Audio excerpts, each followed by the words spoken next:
Halo semuanya, Assalamualaikum warahmatullahi wabarakatuh. Kembali lagi bersama kami, saya Elsa Brilanaza dari Sosiologi 2019C dan rekan saya Fakhrial Erdiasyah Widodo dari Sosiologi 2019B. Nah, kali ini kita akan menganalisis kebijakan Merdeka Belajar bersama dengan Kepala Bidang Kurikulum di Dinas Pendidikan Kabupaten Ponorogo.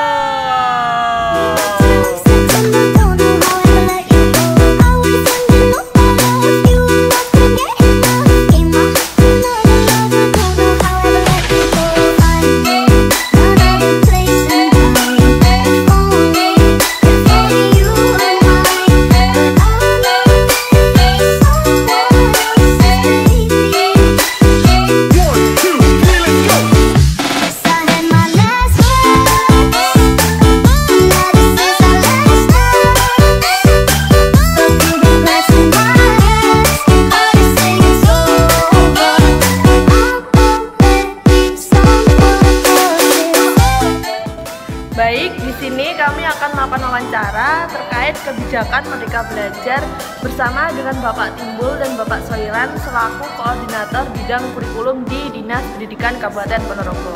Nah, selanjutnya kita akan menganalisis, menelaah, dan mengevaluasi kebijakan Merdeka Belajar yang sudah terlaksana selama 1 tahun di Kabupaten Ponorogo.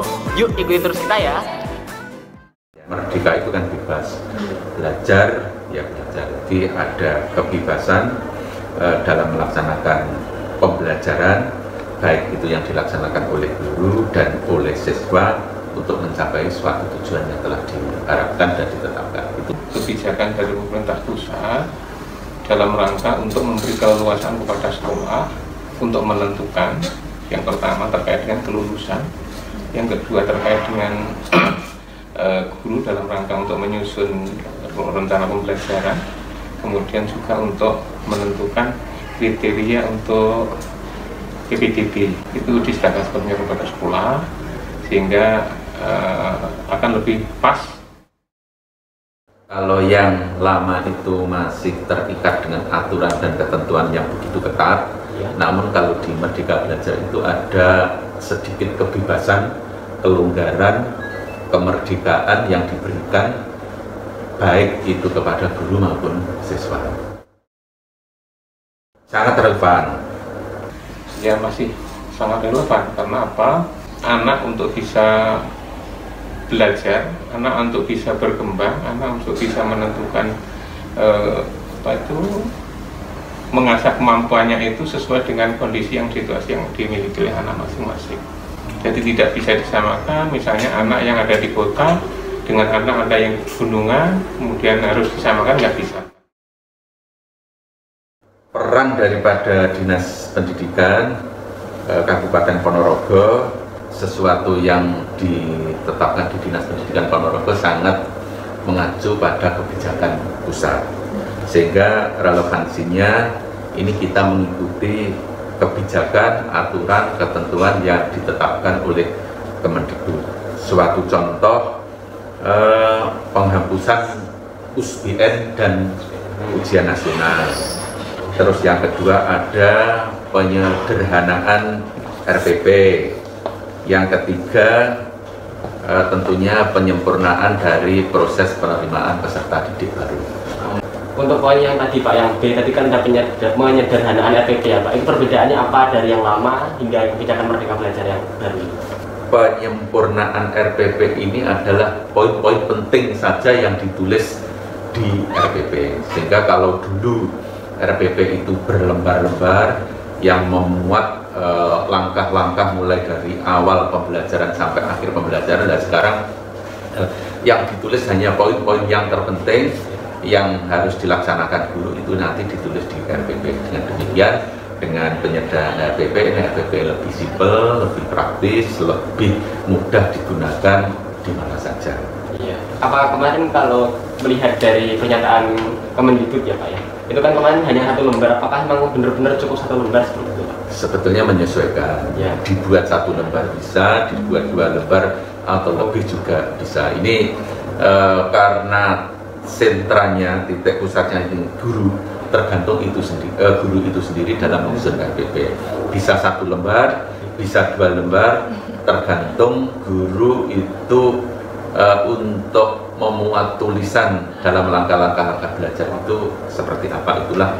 Ya meneruskan kebijakan yang ada di Indonesia ini melalui Kementerian Pendidikan, kemudian kita sebagai panjangan tangan dari pemerintahan daerah tentu melaksanakan kebijakan itu sesuai dengan kondisi yang ada. Jadi termasuk bagaimana sekolah harus menentukan kriteria kelulusannya, bagaimana guru harus menyiapkan persiapan pembelajarannya, bagaimana guru dan kepala sekolah maupun sekolah dalam rangka untuk menerima siswa baru. Itu semuanya memang kita yang secara umum diatur di dinas, tapi pelaksananya di sekolah. Oh, yang mengatur semuanya dinas seperti itu. Kalau kemarin yang ada di SMS 1 kan kebijakannya itu 2 km seperti itu. Ya, berarti dinas pendidikan yang menentukan. Kalau dibandingkan dengan dulu sudah ada, tapi sekarang itu lebih luas lagi untuk kesempatannya lebih terbuka. Perbedaannya hanya perluasannya tadi? Iya. Oh, seperti itu. Nah, kebijakan itu sudah sejak awal sudah ada. Sebetulnya semuanya sudah ada sejak dulu. Hanya memang menyesuaikan dengan situasi dan kondisi terkini, menyesuaikan dengan tuntutan zaman, menyesuaikan dengan perkembangan teknologi. Memang ada penyempurnaan yang dulunya itu mungkin banyak hal sekarang sudah disederhanakan, disempurnakan menjadi simple, praktis, mudah, fleksibilitasnya sangat. Ini memang Kabupaten Ponorogo sangat tanggap terkait dengan perkembangan teknologi. Nah, untuk itu sudah bekerja sama dengan 2 raksasa teknologi. Yang pertama itu Microsoft, yang kedua adalah Google. Dan untuk Microsoft kita sudah join dengan Microsoft dengan melaksanakan kerjasama di Microsoft Office 365. Dan kerjasama ini kebetulan kita diberi akun sebanyak 500.000 untuk akun guru dan 1 juta akun untuk siswa ini yang dari Microsoft. Nah, sedangkan yang dari Google ini memang Google memberikan ruang untuk khususnya guru dan siswa melalui akun belajar di Belajar.go ID. Ini dua-duanya digunakan di Kabupaten Ponorogo dan insya Allah guru-guru kita baik itu mulai dari TK, SD, SMP ini sudah didiklat, dibintek untuk menggunakan 2 akun itu. Dan kebetulan lab komputer itu memang masih belum semuanya, tapi sudah mulai ada. Kemudian yang kedua juga bantuan kepada laptop kepada sekolah melalui kerjasama dengan Bank Jatim. Kemudian juga pemberian tab untuk anak-anak sehingga untuk memudahkan pembelajaran jarak jauh harus dilakukan. Oh iya, kalau yang untuk laptop dan tab katanya kan sudah terlaksana seperti itu Pak ya programnya, tapi belum sempurna seperti itu. Nah itu yang masih belum itu yang sudah di mana aja dan yang belum di sekolah mana aja gitu Pak mungkin. Anggarannya tengah terbatas kan ya, sehingga bisa menjangkau seluruhnya. Oleh karena itu ada beberapa pilihan sekolah yang memang sudah, ada yang belum. Bisa tahu Pak mana aja sekolahnya yang sudah mendapatkan prioritas lebih dahulu? Kalau saya nggak apa, SMP itu ada beberapa, kalau SD itu per kecamatan ada 22 SD yang sudah kabupaten gitu, kabupaten. Kalau SMP itu ada 8 kalau saya. Terus yang untuk di kota aja apa yang dari desa ada? Sudah dibagi. Mas menyeluruh ya, dibagi. Oh, dibagi. Tidak hanya yang pusat di kota. Kalau inovasi di bidang kebudayaan, Pak, kita tahu bahwasanya kebudayaan Ponorogo ini kan memiliki budaya ya. Kalau inovasi di bidang kebudayaan apa? Sebetulnya kita sudah memprogramkan kegiatan-kegiatan budaya lokal yang dikembangkan mulai dari SD dan SMP. Nah, selain dikembangkan di tiap-tiap sekolah juga dikompetisikan, dilombakan di tiap kabupaten. Hal ini dilaksanakan ketika hari jadi. Ini memang banyak mengangkat budaya-budaya lokal mulai dari kerawitan, seni reog, tembang mocopak dan sebagainya. Ini dikompetisikan di tingkat kabupaten sehingga agar anak-anak kita, peserta didik kita ini senang dan memahami, bisa melestarikan kebudayaan. Kalau di masa pandemi ini gimana Pak caranya melaksanakan kebudayaan tersebut tadi? Memang ini agak sulit di masa pandemi sehingga sesuatu yang diberikan kepada siswa itu semuanya dalam bentuk online. Bahkan juga ada lomba-lomba yang dalam hal ini dikemas dalam Festival Lomba Seni Siswa Nasional FLS 2N, itu bentuknya juga online sehingga siswa ini memang banyak berlatih sendiri dan karyanya, kreativitasnya ini dilombakan dalam bentuk agar mutu pendidikan itu terstandar antara yang di daerah pinggiran, daerah pedesaan, daerah terpencil dengan daerah perkotaan itu terstandar. Memang kita memfasilitasinya dengan mengelompokkan. Kalau di SMP itu ada MGMP, ada MKKS. Nah, kita menyediakan dalam bentuk soal-soal yang dibuat oleh MGMP, yang MGMP itu anggotanya juga seluruh guru di Kabupaten Ponorogo. Dan soal-soal itu yang sudah terstandar itu nanti digunakan di seluruh sekolah, namun kebijakan yang menyesuaikan sekolah itu sendiri. Kalau mengenai sistem zonasi sendiri Pak, di Kabupaten Ponorogo itu seperti apa? Zonasi ini memang sesuai dengan ketentuan di Permendikbud nomor 1 tahun 2021 terkait dengan PPDB, yang salah satu aspeknya adalah pemerintah daerah, dalam hal ini Dinas Pendidikan, untuk memberikan zonasi.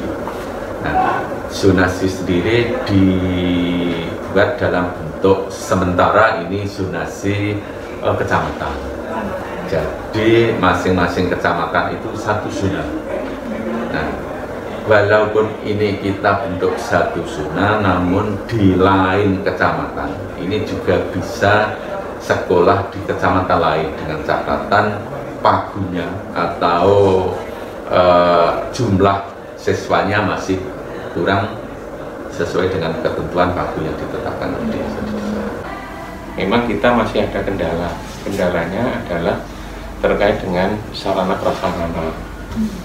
Di sekolah kita itu ada yang bisa mengakses internet dengan bagus, ada yang tidak bisa sama sekali, sehingga harus menambah peralatan. Nah, itu kan perlu pengadaan dan sebagainya, terutama untuk siswa yang di daerah-daerah yang masih blind spot ya Pak, masih internetnya masih sulit. Itu termasuk juga anak-anak yang belum punya peralatan. Jadi kalau harus melalui daring, padahal orang tuanya juga punya HP, anaknya juga nggak mungkin bisa memakai HP, maka itu jadi kendala. Tapi insya Allah semuanya itu bisa diatasi. Guru-guru itu datang ke rumah. Iya, dulu datang ke rumah. Jadi misalnya ada satu grup, di situ ada dekat ada 5 anak, ya didatangi nanti ngumpul di salah satu. Sudah melalui kepala sudah, melalui pengawas sudah, guru-guru juga sudah. Sosialisasinya berupa apa ya Pak? Apakah bertemu secara online atau perwakilan saja kemudian disebarkan? Kita sering melalui Zoom meeting. Biasanya sosialisasi ini dilakukan berapa kali Pak? Dalam sebulan atau berapa? Kalau sosialisasi itu di awal-awal kegiatan aja, gitu, di awal-awal program. Tapi kalau misalnya ada kesulitan baru, itu biasanya ada semacam pelatihan, semacam itu sesuai dengan kebutuhan. Sudah, kita sudah sejak di launching Merdeka Belajar dari pemerintah pusat, ini kita sudah melakukan sosialisasi terus melakukan bimbingan teknis, melakukan pendidikan dan pelatihan untuk seluruh guru di Kabupaten Ponorogo, baik itu terkait dengan pembelajaran, penyempurnaan RPP maupun proses pelaksanaan penerimaan peserta didik. Berarti pelatihan itu adanya cuma di awal saja, Pak? Sampai saat ini masih ada? Dan pelatihan itu selalu. Jadi pelatihan awal kita laksanakan melalui daring. Nah, setelah itu ditindaklanjuti dengan pelatihan-pelatihan selanjutnya. Ini kalau di SMP ini melalui MGMB, kalau di SD melalui KKG, kalau di TK ini melalui PKG. Ini ketika ada kebijakan baru, ada aturan baru, ada ketentuan baru, itulah teman-teman berlatih di Merdeka Belajar. Ada dalam bentuk sosialisasi, baik itu daring maupun luring, ada dalam bentuk bimbingan teknis, ada dalam bentuk pendampingan ketika teman-teman guru sudah mendapatkan inovasi, dan kita melaksanakan pendampingan yang utamanya dengan bentuk pembelajaran. Ini memang leading sektornya adalah masing-masing pengawas sekolah yang selalu mendampingi guru mulai dari merencanakan, melaksanakan pembelajarannya sampai evaluasinya dan nanti sampai pada tindak lanjutnya. Dan dari Dinas Pendidikan juga melakukan mekanisme dalam bentuk MUNEP, monitoring dan evaluasi kegiatan yang dilaksanakan oleh masing-masing satuan pendidikan. Ini untuk memudahkan komunikasi utamanya itu membentuk yang namanya, kalau di tingkat sekolah dasar ada K3S, kalau di tingkat SMP ada MKKS, kalau di PAUD itu ada forum PAUD. Sehingga informasi apapun itu dari Dinas Pendidikan untuk menyampaikan ke bawah itu dilewatkan grupnya gitu. Jadi kalau MKKS itu SMP, K3S itu SD, kemudian forum PAUD itu yang PAUD. Sehingga apapun yang kita sampaikan ke sana, insya Allah semuanya bisa dilakukan. Yang pertama, ternyata tidak semua orang tua itu peduli terhadap siswanya. Dengan demikian, ada yang menganggap bahwa ketika pembelajaran daring itu ada yang berprinsip siswa itu libur. Terus yang kedua, itu banyak siswa yang pasif. Bagi siswa yang kreativitas belajarnya, yang semangat belajarnya rendah, ini memang pasif. Terus yang kedua, yang ketiga ini kendala geografis, karena Ponorogo ini geografisnya mulai dari daerah terpencil sampai perkotaan, daerah yang pegunungan. Tentunya kendala geografis ini menjadikan penyebab terkait pembelajaran di era pandemi COVID. Yang selanjutnya ini klasik, ini kadang-kadang sinyalnya sulit, anaknya tidak punya HP, HP-nya hanya satu, bersama orang tua. Pembelajaran darurat sementara ini dilaksanakan dengan jarak jauh. Meskipun ada guru yang umpama kondisi seperti tadi mendatangi ke rumah-rumah ya, itu tetap dilakukan. Meskipun juga ini ada WFH sekarang ini, jadi ada guru yang bisa ngantor hanya 50% misalnya. Itu tetap dilaksanakan dengan baik pelayanan kepada anak-anak. Tapi kendalanya itu tadi, kendala yang paling utama itu adalah akses internet. Ya, jadi tidak semua daerah itu bisa mengakses dengan baik. Yang kedua, itu sarana prasarana yang dimiliki oleh siswa. Karena pembelajaran kita menggunakan laptop maupun HP, Android, sedangkan anak ada yang tidak punya, yaitu harus tadi ngumpul dengan temannya yang punya, gurunya dapat. Pendidikan tidak bisa digantikan dengan hanya alat. Iya, dan karena mendidik itu kan perlu pembentukan karakter, perlu pendekatan kepribadian, perlu contoh, perlu teladan. Nah itu kan kalau nggak ada yang dilihat kan bisa.